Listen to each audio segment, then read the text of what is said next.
欢迎来到巴巴娱乐呀频道，请订阅频道，所以大家不要错过当天最热门的新闻。我们今天的时事通讯包括以下内容：最帅男神出炉，双林登顶，方逸伦1时杨洋9于是8，李现7乘以6肖战第2。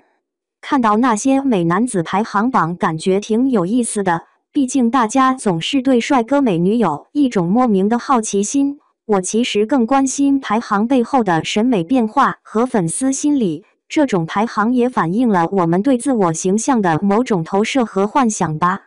真的很奇怪啊，明明我们都知道把时间用在提升自我上很辛苦很累，但是每天打开手机看到那些美得不像话的明星脸，又会忍不住想看他们的排行榜，就像是一种仪式感。看着这些美男子，感觉自己的生活也会变得闪亮一点。可是仔细想想，我们为什么会这么痴迷于美男排行呢？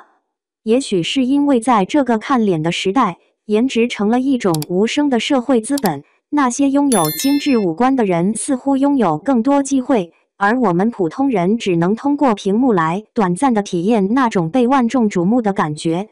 方逸伦真的是那种惊艳型的帅哥，每次在剧里出现都让人眼前一亮，特别是《玉骨遥》里的纸鸢角色，那种冷峻中带着温柔的感觉，真的让人移不开眼睛。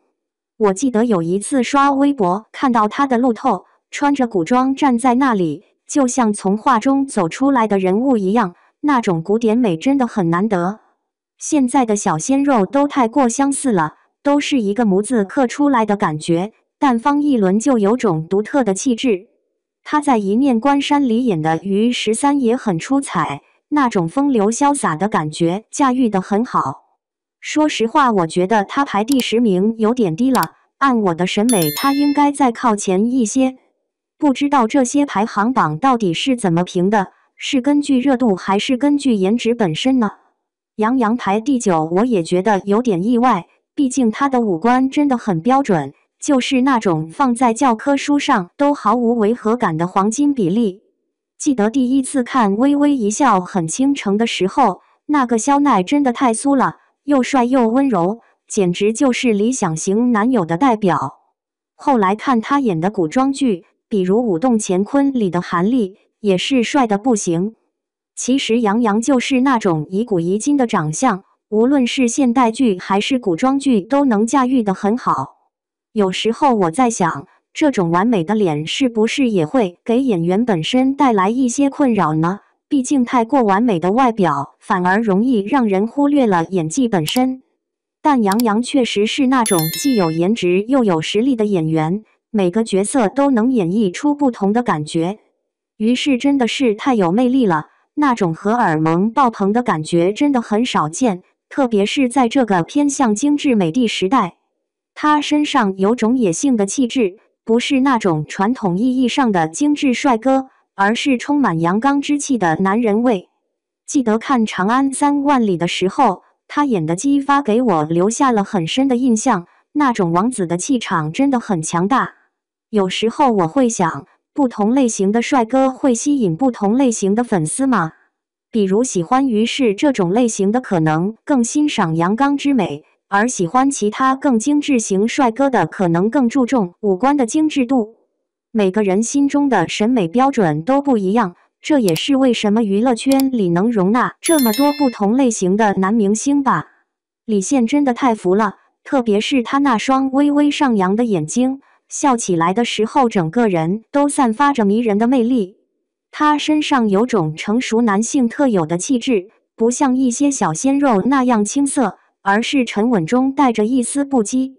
1.85米的身高，再加上那双笔直修长的腿，走路的姿态都让人移不开眼睛。记得看《亲爱的，热爱的》时，他演的韩商言真的太圈粉了，那种又酷又温柔的样子让无数少女心动。后来在《国色芳华》里的蒋长阳也很迷人，每一个眼神都仿佛在讲述一个故事。李现身上的痞帅气质很特别，不是那种刻意为之的酷，而是由内而外散发出来的自信和魅力。这种气质是很难刻意营造的，可能也是他能够圈粉无数的原因之一吧。程毅确实是那种越看越有味道的类型，初看可能不会特别惊艳，但多看几眼就会发现他的五官其实很立体，很有辨识度。特别是他的眼睛，有种深邃的感觉，演起戏来特别有感染力。莲花楼我也追了，他在里面的表现真的很出色，角色塑造得很饱满。程毅身上有种内敛的气质，不是那种张扬的帅，而是含蓄中透着深度的那种。这种类型的男艺人其实在演艺圈并不多见，大多数男明星要么走的是小鲜肉路线，要么是霸总路线。像程毅这样既有颜值又有演技的优质偶像确实难得。有时候我在想，为什么我们会对这些素未谋面的明星有这么强烈的感情呢？可能是因为他们在某种程度上代表了我们心中的理想形象吧，或者是提供了一种情感上的寄托。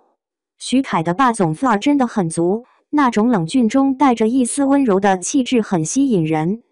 他的五官很立体，尤其是高挺的鼻梁和深邃的眼睛，很有辨识度。虽然徐凯的古装扮相很帅，但我个人觉得他更适合现代装，那种精英霸总的感觉驾驭得很好。说到霸总人设，现在确实有点审美疲劳了，但徐凯还是凭借自己的实力和颜值，在这个市场站稳了脚跟。每个时代都有自己的审美偏好，几年前的霸总剧大行其道，现在观众可能更倾向于接地气的角色了。这也反映了社会审美和价值观的变化吧，从过去对权力和金钱的崇拜，逐渐转向对真实感和情感连接的重视。徐凯能够在这种变化中保持自己的热度，也说明了他的实力和适应能力。张凌赫的颜值和身材真的是娱乐圈里的标杆级别的，那双长腿简直就是行走的衣架子。记得第一次看《星落凝成糖》的时候，被他的外形惊艳到了，特别是那双星星眼，笑起来的时候整个人都在发光。他在《苍兰诀》里饰演的谢薇也很出彩，那种仙气飘飘的感觉驾驭得很好。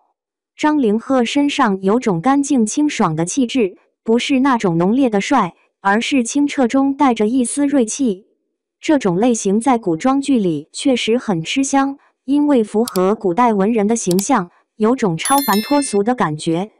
想想也很有意思，为什么我们现代人会对这种古典美有这么强的审美偏好呢？可能是因为在这个快节奏的社会里，我们内心深处还是向往那种诗意和浪漫吧。陈星旭的气质真的很特别，有种温润如玉的感觉，特别适合古装剧。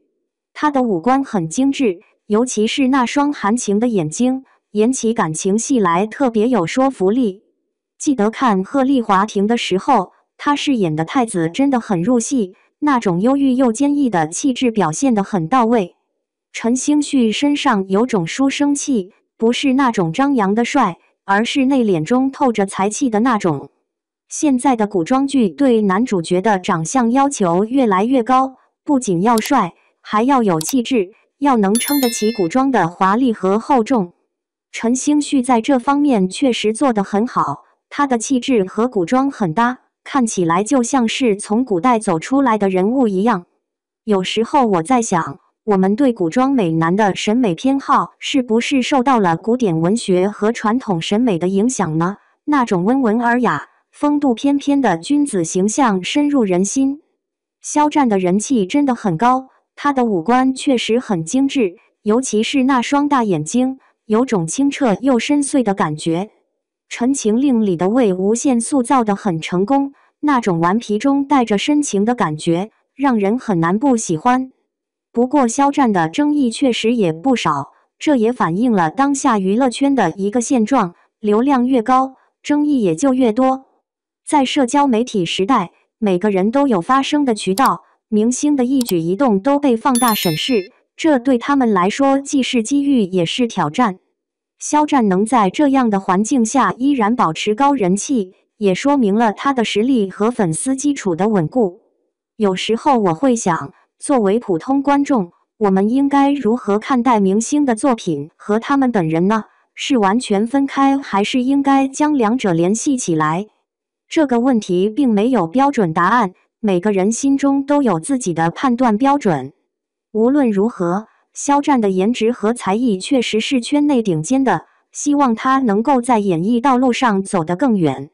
林更新和林一并列第一是个有趣的选择，两位都是东北出身的高个子帅哥，身高超过185的大长腿确实是标准的衣架子。林更新的帅是那种不经意的痞帅，有种随性的魅力，而林一则是更加精致立体的五官，两种不同类型的帅都各有特色。两人并列第一可能是为了平衡不同粉丝群体的情绪，也说明了当下娱乐圈多元化的审美标准。想想也很有意思，不同年龄段的观众喜欢的类型可能也不一样。年轻观众可能更偏爱林一这样青春洋溢的小鲜肉，而年龄稍大一些的观众可能更欣赏林更新这样成熟有味道的类型。这也反映了审美的多样性和个体差异，没有绝对的标准，只有个人的偏好。两位都姓林，一个是更新，一个是一，这种巧合也增添了一些趣味性。看完这个排行榜，我又想起了文章开头那句关于自我提升的话。确实，明星们的美貌有先天的优势，但他们的成功也离不开后天的努力和坚持。这也提醒我们，与其羡慕他们的外表，不如学习他们背后的奋斗和专注。在这个看脸的时代，我们容易陷入对外表的过度关注，而忽略了内在品质的培养。其实每个人都有自己的闪光点，不必盲目追求所表。话说回来，这些美男排行也确实给枯燥的生活增添了一些乐趣，就像是精神上的小确幸，让我们在繁忙的日常中找到一点放松和愉悦。而且这种集体讨论和分享的过程，也创造了一种社交连接，让我们感到自己是某个群体的一部分，不再那么孤独。这些美男排行背后，其实反映的是我们这个时代的审美和价值观。为什么高个子会更受欢迎？为什么某些类型的长相会被推崇？这些都与社会文化和集体无意识有关。从进化心理学的角度来看，我们对某些特征的偏好可能源于原始的生存本能，比如高大的身材意味着更强的保护能力和更好的基因。但随着社会的发展，审美也在不断变化，从以前的丰满健壮到现在的精致修长，每个时代都有自己的美的标准。而且不同文化背景下的审美也有所不同，东方和西方对美的理解就存在差异。所以当我们欣赏这些美男时，其实也是在某种程度上确认和强化我们所处时代和文化的审美价值。美男排行还有一个有趣的现象，就是粉丝对自家偶像排名的关注和争辩。在评论区常常能看到各种为自家偶像打抱不平的言论，这种现象背后反映的是粉丝与偶像之间的情感连接。